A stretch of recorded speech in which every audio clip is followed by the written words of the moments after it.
today's video, we are going to answer the question, how do we provide great customer service? We all hear about great customer service, but how do we actually do it? So today I'm going to tell you step by step how we are going to do that. Because this is such a long study, I'm not going to make it all in one video. This is going to be part one, and we are only going to talk about the welcome part. This part is so important. It really sets the tone. It's the first impression that the customer is going to get of your store and your brand. The moment the customer walks into your store, I, as a store manager, set an expectation that there should always be somebody in the front of house or front of shop or front of store or a lease line, whatever you call it in your store or in your brand.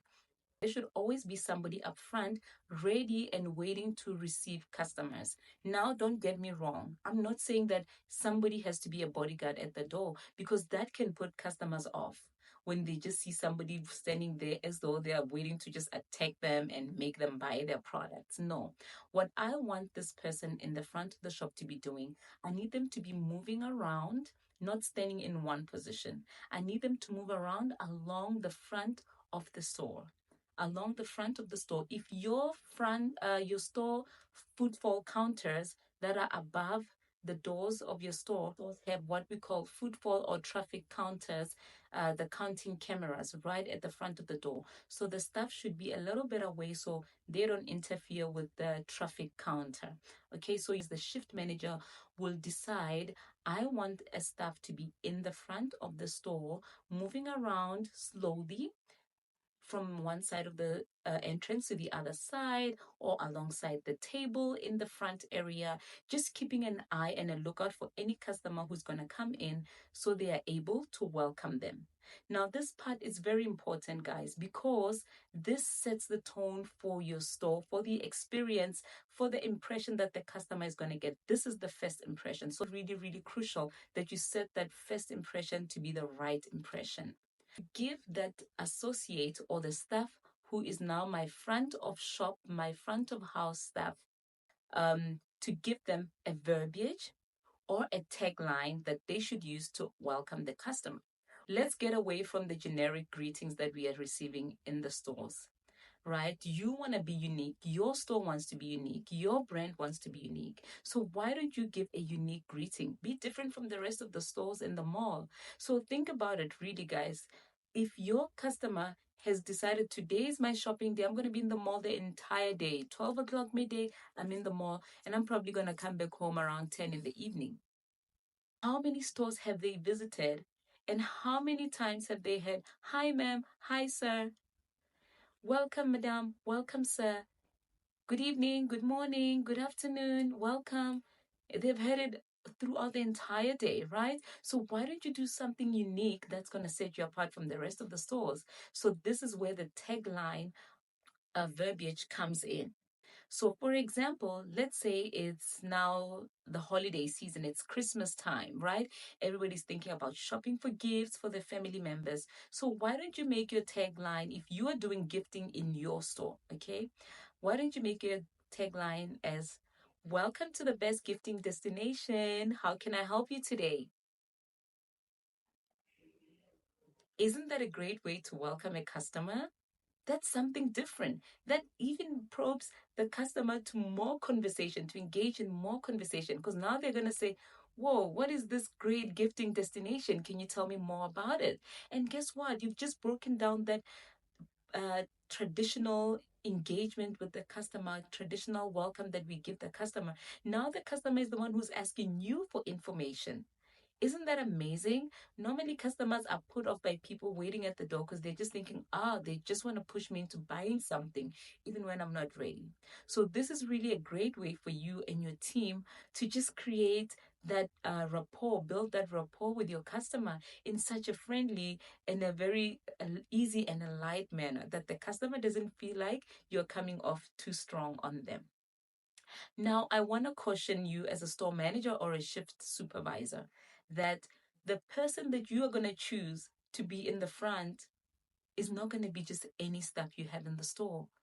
If you are not able to be upfront as as a store manager or as a shift leader, because you are the best talent. You should be the best talent in the store in that shift, right? So if you are not able to be the one at the front of the house to set that first impression, that right tone, to set the tone right, I would suggest to you, look in who is the top talent.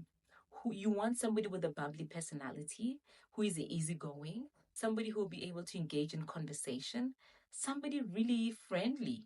That's what you want. You don't want a staff who is still in training, a staff whose personality is really an introvert. They're not really so much on speaking. You want your best talent up front. And if you get the best talent up front and she sets the tone right for your customers, and when she sends the customers in for your sellers, the customers already are ready to just buy, are ready to do what you guys are telling them to.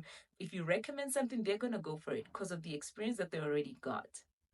One of the things that you can do as part of the welcome, you can do a name exchange. So, a name exchange is going to help your team build rapport with your customer.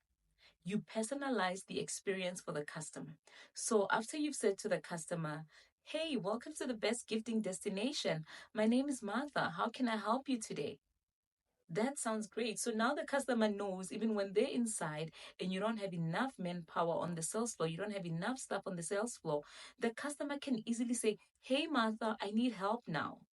Right? Which means if Martha was busy with another customer, she's going to be able to break away from that customer and then go help that customer and then come back to the other customer she was already assisting. So a name exchange is very important. After you've done all those other steps, is to uncover your customers' needs. Now we want to know, as the staff, why are you in our store, right? What we want to avoid in this step is asking closed questions. Asking questions that the answers to will be a yes or a no. You don't want to ask a customer, "Are you here shopping for a gift?" No, that's not what we want to ask. We want to open the floor for the customer to give us as much information about why they came to the store. So I'm going to go ahead and give you a few examples of what are open-ended questions that you should be asking to uncover the customer's needs, why she came to shop in the store. That way you will know how to assist them. Example, you could ask your customer, "What's on your shopping list today?" The customer cannot say yes or no. They have to give you more information. So they're going to go ahead and tell you, "I'm looking for a lipstick," right? So now they're giving you ideas of what they're shopping for. That way you can better assist them. And now the next follow-up question, since they've opened the floor and said, "I'm shopping for a lipstick, I'm looking for a lipstick," or "I'm looking for a gift for my mom." Now the next question you're going to ask is, "Can you tell me more about the person you're going to gift?" Now you keep making the customer to talk. The more your customer gives you information, the more you're going to be able to give her exactly what she wants. Many times customers come in a store and we are trying to shove them with product that they don't want, whereas they came in your store because they had a need. So always try and probe for questions, for more answer, more answer, more answer, so you can eventually give them the right product that they need. Sometimes the customer wants a product, they don't know what it is. So the more questions you ask, the more closer you are to getting to the answer.